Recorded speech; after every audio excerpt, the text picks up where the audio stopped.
Ese nombre está medio curioso, pero precisamente narra la historia de un banquero de posición acomodada que es sorprendido de alguna manera intentando matar a su esposa que estaba con el amante.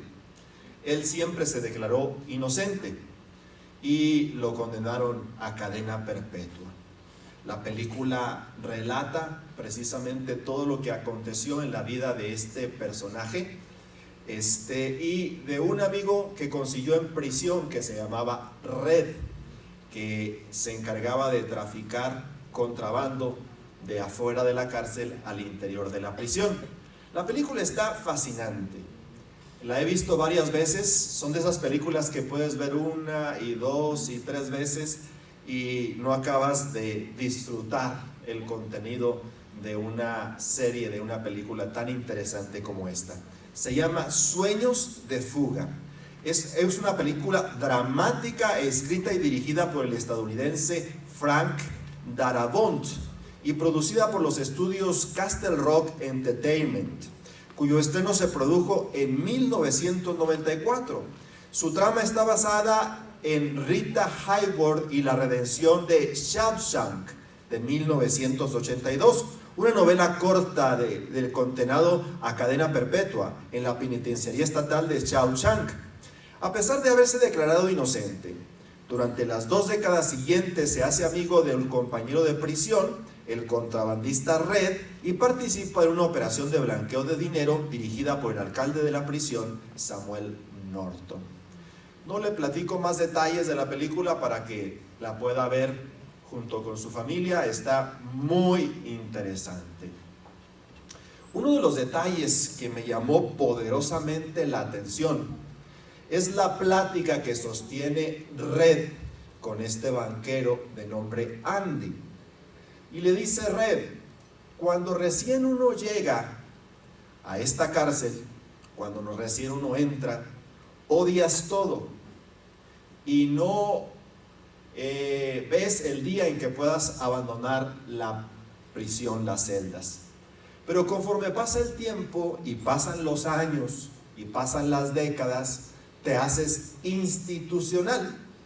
¿Qué significa hacerse institucional? Significa que te haces parte de la prisión y empiezas a ser parte de todo el sistema que rodea la prisión. Empiezas a hacerte parte de los muros, empiezas a hacerte parte de las celdas, empiezas a hacerte parte del movimiento de la cárcel. Y precisamente esto lo comprueba este personaje cuando dan de alta o cuando le permiten salir a un preso que tenía 50 años en la cárcel y que se encargaba de distribuir libros a los presos. A él lo dan de alta, le consiguen un departamento, él sale, le consiguen trabajo en un súper, empaquetando los productos, los comestibles, y él dura una temporadita fuera, pero termina suicidándose porque no se adaptaba al mundo moderno. Cuando él entró a la cárcel, los carros eran de mulas, de caballos, y ahora todo era mecanizado, todo era moderno, y él no se pudo adaptar a la prisión. Entonces, las palabras de Red, interpretado por Freeman, el negrito tan famoso que ha hecho tantas películas, Morgan Freeman, una interpretación magistral de la vida en la prisión y de todas las características que les he platicado. Pero la que más me llamó la atención es precisamente la que le dice Morgan Freeman a Andy cuando están platicando y lo acaban de rechazar. Cada 10 años tenía que presentarse a ver si lo daban de alta, a ver si le permitían salir, y era rechazado vez tras vez. Había perdido las esperanzas de salir de la prisión.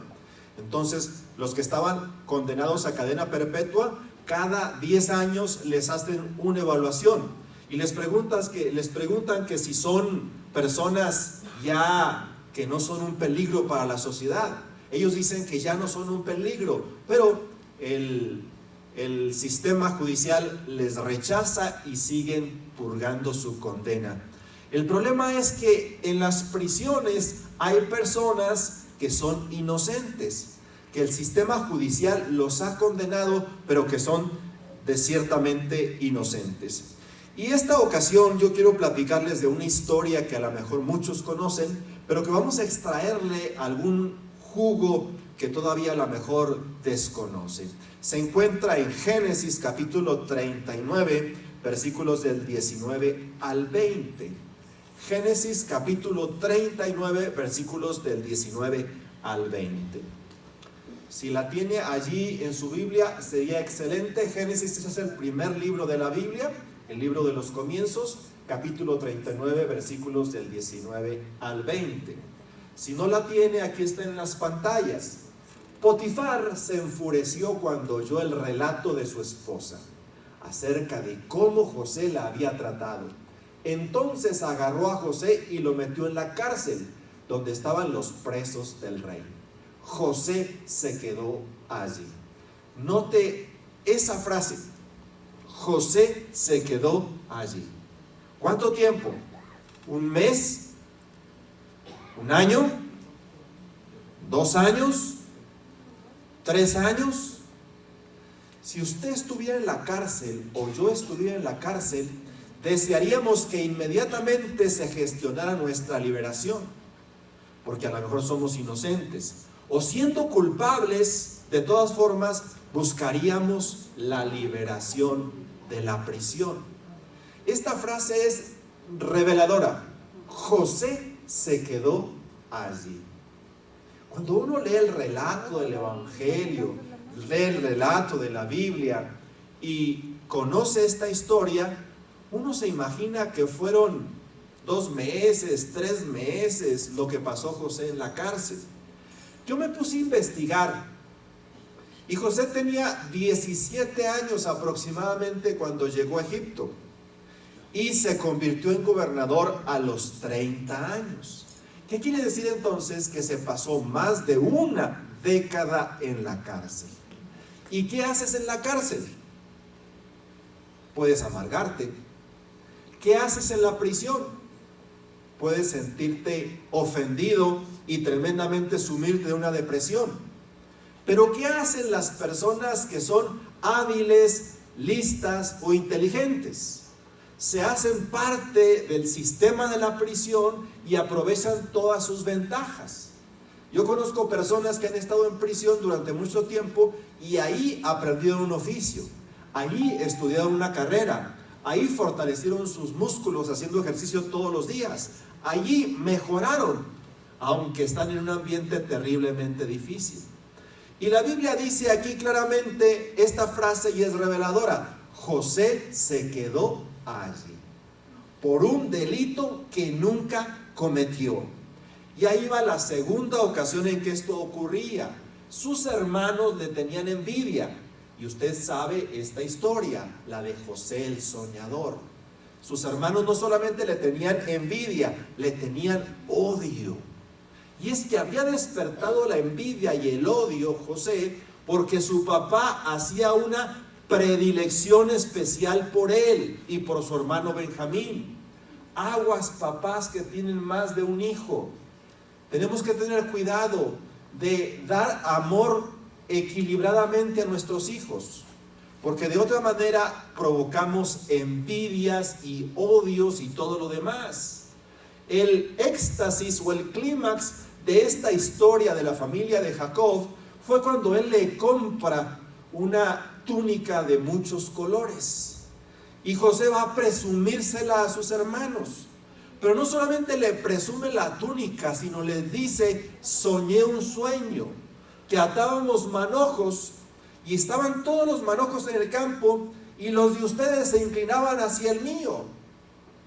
Terminaron de odiarlo, diciéndole: ¿cómo es posible? ¿Qué te crees que un día nosotros vamos a inclinarnos delante de ti y vamos a rendirte pleitesía? Estás loco, José. Y le tenían tremendo, pero tremendo envidia, tanto que terminaron vendiéndolo a una caravana de mercaderes, de ismaelitas, que lo vendió a Egipto, a la casa de Potifar. pagar por un pecado que nunca cometiste, hacerte institucional en una cárcel y trabajos forzados. Porque no solamente era una cárcel, al menos la Biblia dice que era una cárcel, pero las cárceles de aquella época, como algunas modernas, son también de trabajos forzados, donde la gente desarrolla sus habilidades, a veces en actividades muy repetitivas. Vi una película sobre José y ahí ponen que se dedicaba a cortar piedra todo el día y todos los días. No sé si será esto cierto, pero a lo mejor algo tiene de razón. No lo podemos imaginar en prisión, pero no lo podemos imaginar en trabajos forzados. Y a veces en trabajos forzados la gente moría de latigazos, moría de hambre y moría de trabajo precisamente en estas circunstancias. Entonces, pagar un pecado que nunca cometiste, hacerte institucional en una cárcel y trabajos forzados, lejos de tu tierra y de tu familia, sentir cada día la nostalgia de una noche larga y oscura. Por eso le puse como título a este mensaje, Noche tan larga y oscura. Buscar a un Dios que parece que se esconde.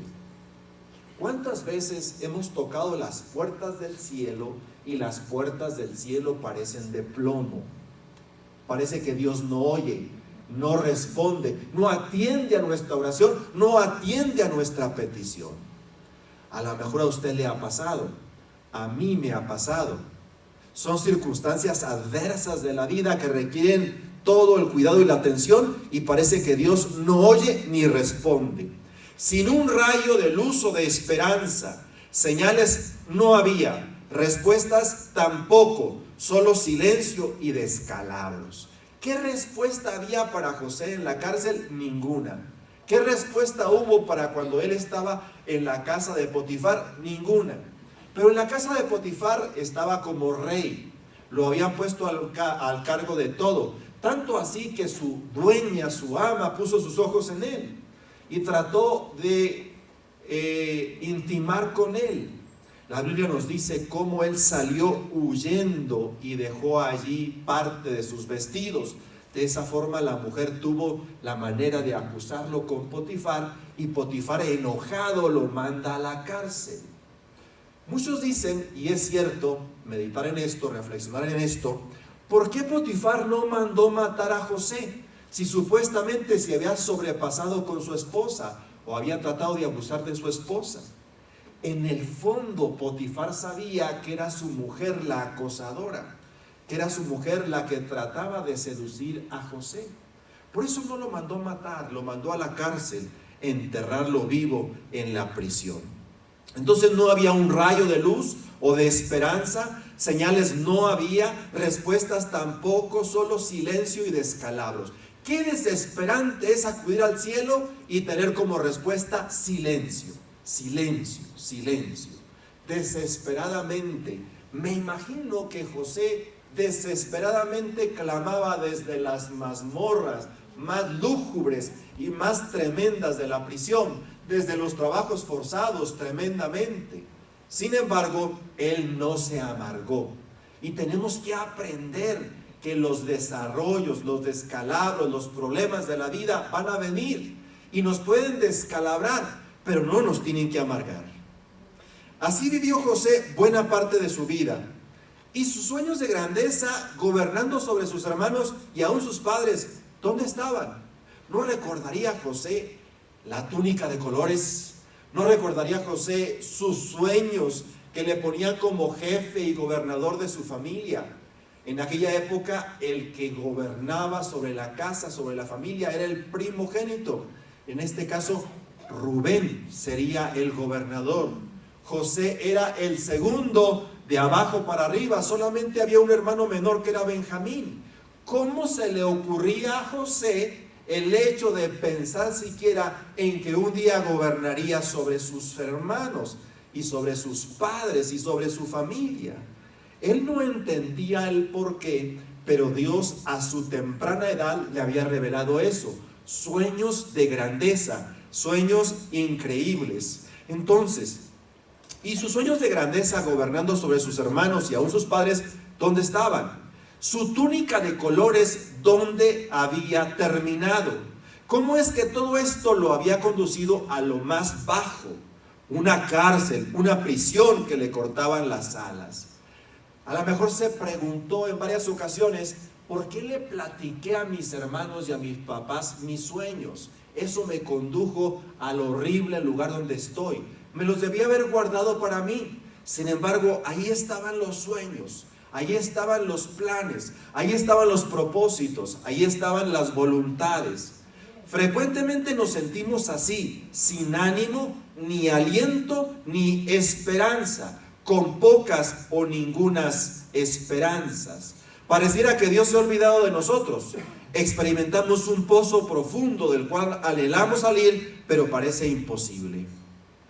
Dice la Biblia, me hizo sacar del pozo de la desesperación, del lodo cenagoso, puso mis pies sobre la roca y enderezó mis pasos.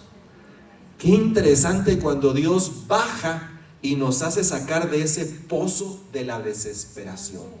Me encanta esta frase de la Biblia. Puso mis pies sobre la roca y enderezó mis pasos. Qué maravilloso es el Señor. Entonces, experimentamos un pozo profundo del cual anhelamos salir, pero parece imposible. Deudas que no podemos pagar, enfermedades que no alcanzamos a derrotar, problemas familiares y conyugales que nos asfixian.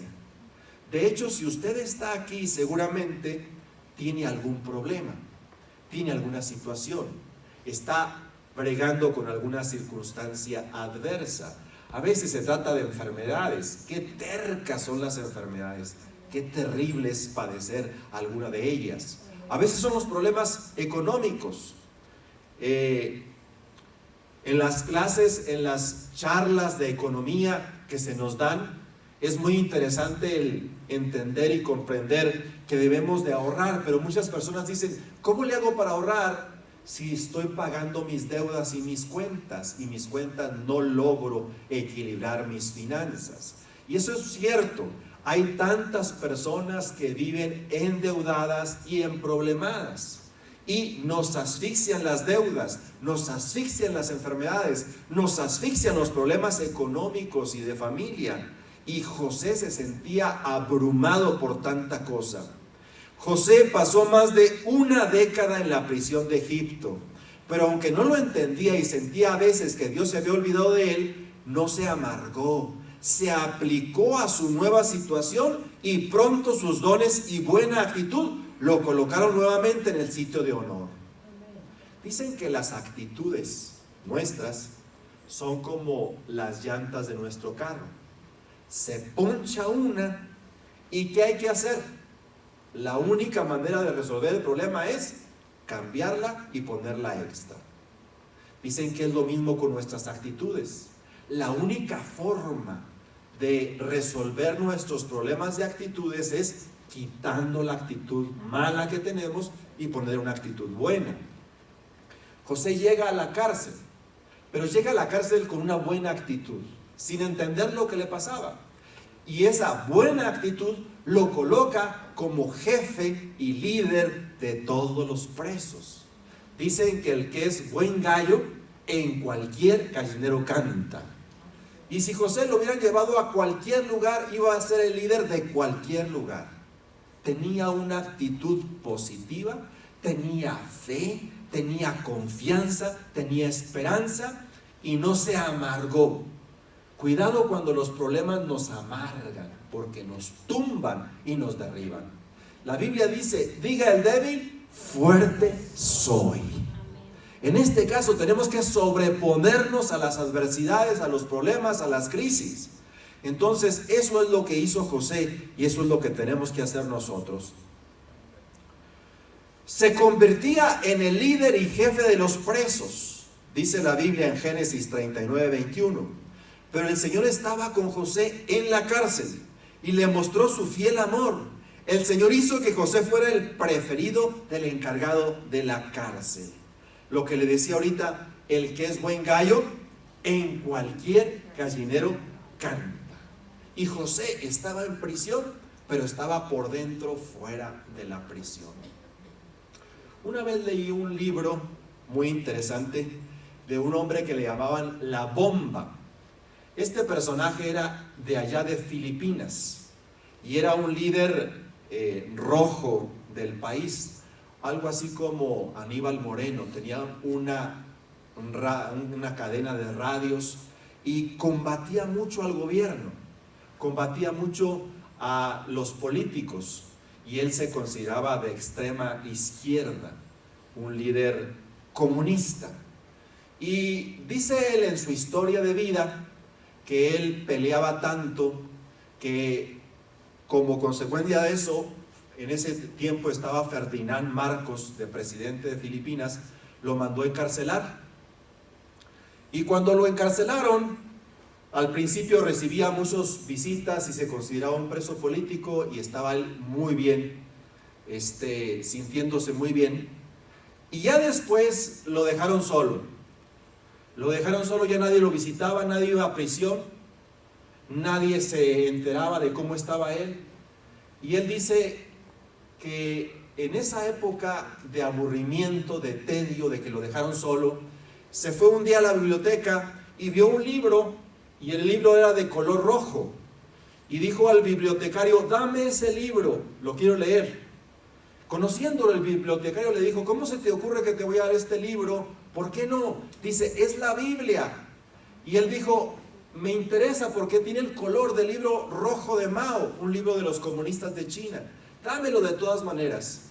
Y ahí, leyendo la Biblia en la prisión, sintiéndose abandonados, se convirtió al Evangelio.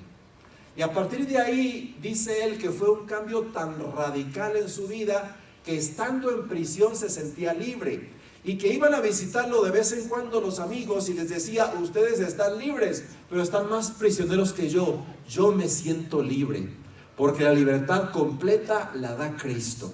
La tranquilidad del cielo viene de arriba. Y tú puedes sentirte prisionero o puedes sentirte libre, dependiendo. Dice la Biblia: si el Hijo los libertare, seréis verdaderamente libres. Tenemos entonces que tener claro que la libertad no es exterior, que la libertad no es que estés o no estés en una prisión o que estés fuera de una prisión. La libertad es que conozcas a Cristo y que Él transforme tu mente, tu vida, tu corazón y renueve tus pensamientos. Dice la Biblia: de modo que si alguno está en Cristo, nueva criatura es. Las cosas viejas pasaron y todas son hechas nuevas. Tenemos libertad en Cristo.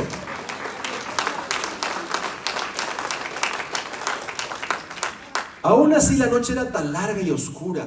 Recordaba todos los días a su familia en Canaán, su liderazgo en la casa de Potifar. Sus hermanos lo habían vendido, pero muy en el fondo sabía que había un propósito, que Dios lo había traído a Egipto con un plan y solo tenía que esperar a que éste se revelara. Sus sentimientos serían compensados con su propósito. Había nacido para gobernar. Cuando estés pasando por la tribulación, por los problemas, por las crisis, por las ansiedades, date cuenta que hay un plan y hay un propósito. Y Dios va a revelar ese plan en su debido tiempo y va a usarte, porque naciste para algo grande. Dicen que la pregunta más tonta que le podemos hacer a Dios es: ¿por qué? Debemos más bien preguntar: ¿para qué? Frecuentemente la vida nos golpea con fuerza. Los problemas son continuos y molestos. Las enfermedades laceran nuestro cuerpo. Pero en todo ello, créeme que hay un plan. La túnica de colores nos está esperando. Nacimos para vencer y triunfar. La túnica de colores te está esperando. Naciste para triunfar. Somos más que vencedores por medio de aquel que nos amó, por lo cual estoy seguro que ni la muerte ni la vida, ni ángeles ni principados, ni lo presente ni lo porvenir, ni ninguna otra cosa creada nos podrá separar del amor de Dios que es en Cristo Jesús, Señor nuestro. Nacimos para triunfar. ¿Cómo salió José de la cárcel? Un sueño perturbador de vacas gordas y vacas flacas. Faraón amaneció muy perturbado. La interpretación recaía en los sabios de Egipto. Al nadie poder revelarlo, el copero se acordó de José. Inmediatamente lo sacaron de la cárcel y se presenta ante la corte de Faraón, el esclavo y presidiario. Yo digo que antes de llevarlo a la corte lo metieron a un spa de Egipto para limpiarlo, lavarlo, cortarle las uñas y todo lo que tenía en la cárcel. Lo presentaron a Faraón, el esclavo y el presidiario. Increíble, pero subió a 1000 por hora a la escala social y salió de la presencia de Faraón como el gobernador de todo Egipto. Rápido le dijo a Faraón: 7 vacas gordas, 7 años de abundancia; 7 vacas flacas, 7 años de escasez. Organice la tierra, quinte la producción para que se almacene la mayor cantidad de comida en los años de vacas gordas, porque si no, en los años de vacas flacas van a morir de hambre. Consiga un hombre que sea sabio y prudente, que organice el país, etcétera, etcétera, etcétera. Cuando terminó de hablar, le dijo Faraón a sus funcionarios: ¿dónde conseguiremos una persona como José, en el cual reposa la gracia de Dios y tiene tales capacidades? Y se quita el anillo y se lo pone a José. Todos se quedaron con la boca abierta en la corte de Faraón.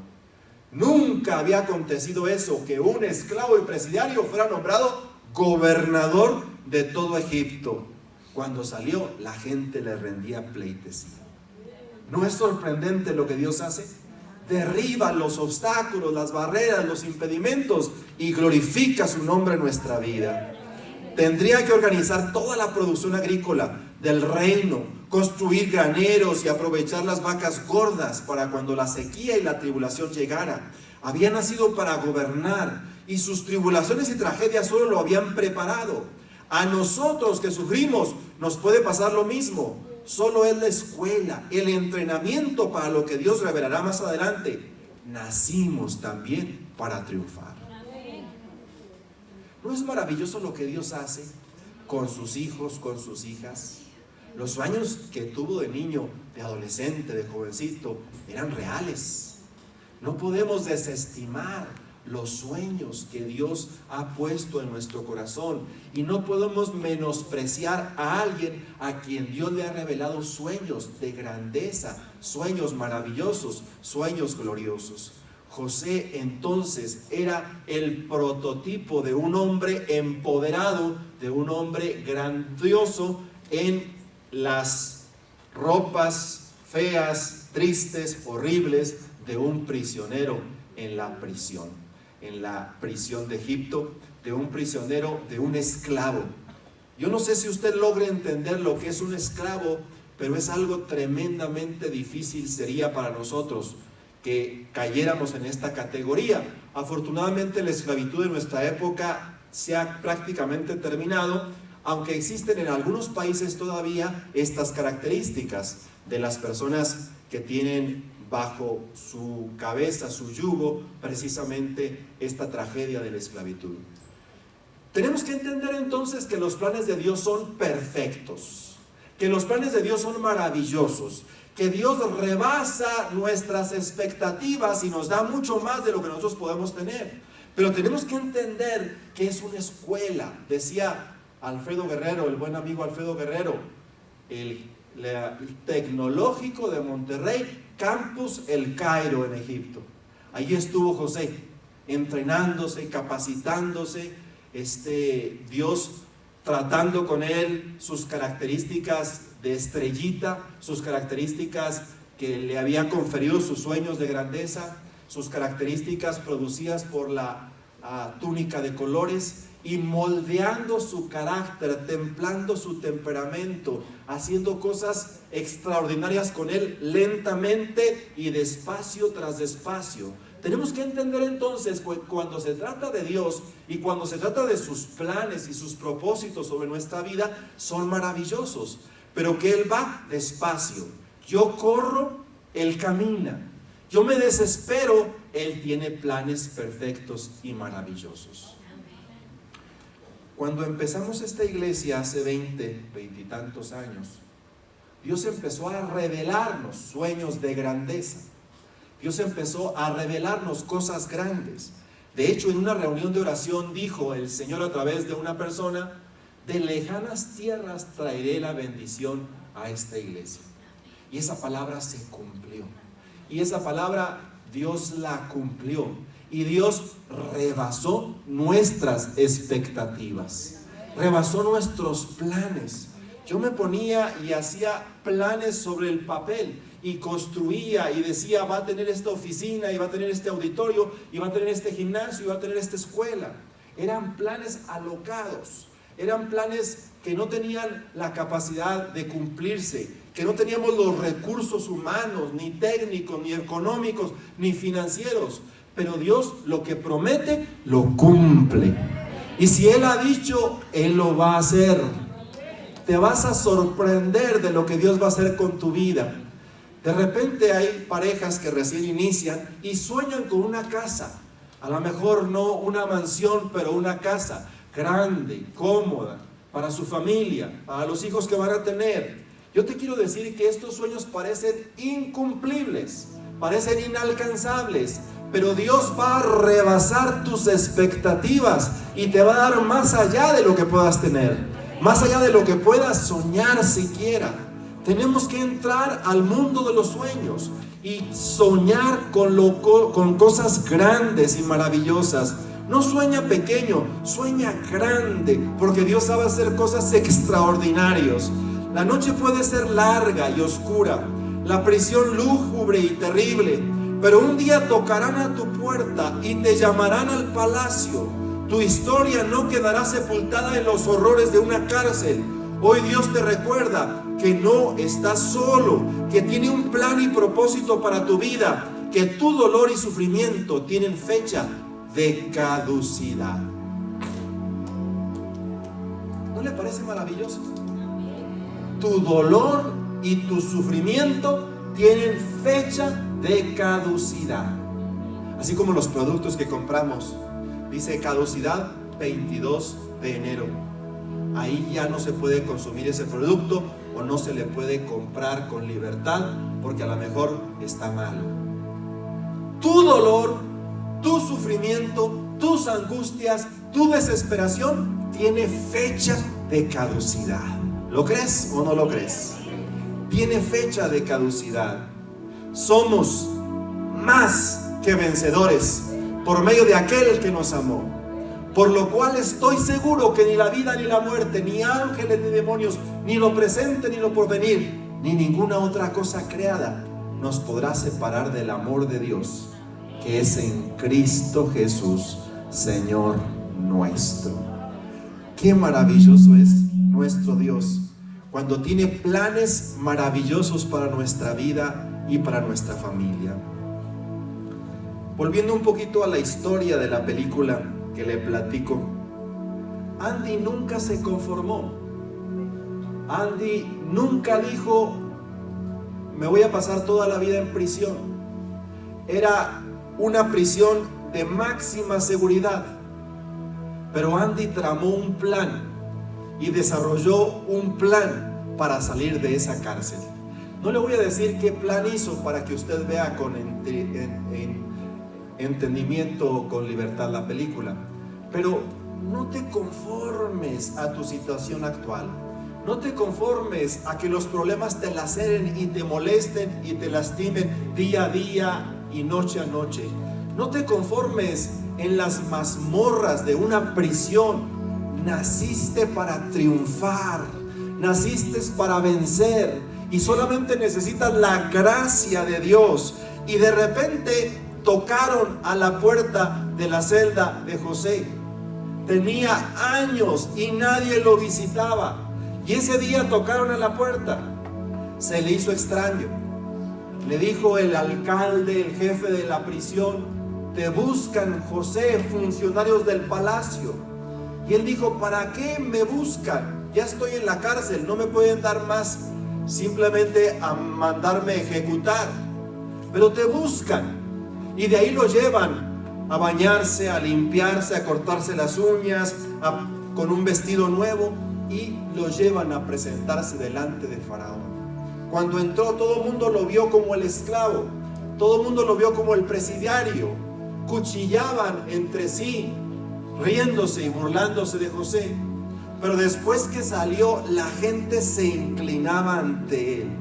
Y de ahí en adelante, el anillo real, el anillo de grandeza, el anillo de Egipto, lo traía en su dedo. Y como consecuencia de eso, la gente se humillaba delante de él. Dios hace cosas extraordinarias y maravillosas. Dios levanta al caído y da fuerzas al que ya no tiene ningunas. Los jóvenes se fatigan y se cansan, los ancianos flaquean y caen, pero los que esperan en el Señor tendrán nuevas fuerzas. Caminarán y no se cansarán, correrán y no se fatigarán, alzarán sus alas como las águilas y volarán. Dios quiere que vueles. Dios quiere que hagas cosas sobrenaturales. Dios te lleva a la corte de Faraón y saldrás de ahí bendecido con el anillo real, con la condición de libre, ya no de esclavo, de señor, ya no de sirviente, de instrumento en las manos del Señor. ¿Alguien necesita un milagro con estas características? ¿Alguien necesita que Dios ponga su anillo en su dedo? Necesitas un anillo real en tu dedo. Necesitas la gracia de Dios en tu mano. Necesitas el poder y la cobertura y la gracia y la bendición de Dios de lo alto. Si tú eres de las personas que requieren eso, ponte de pie.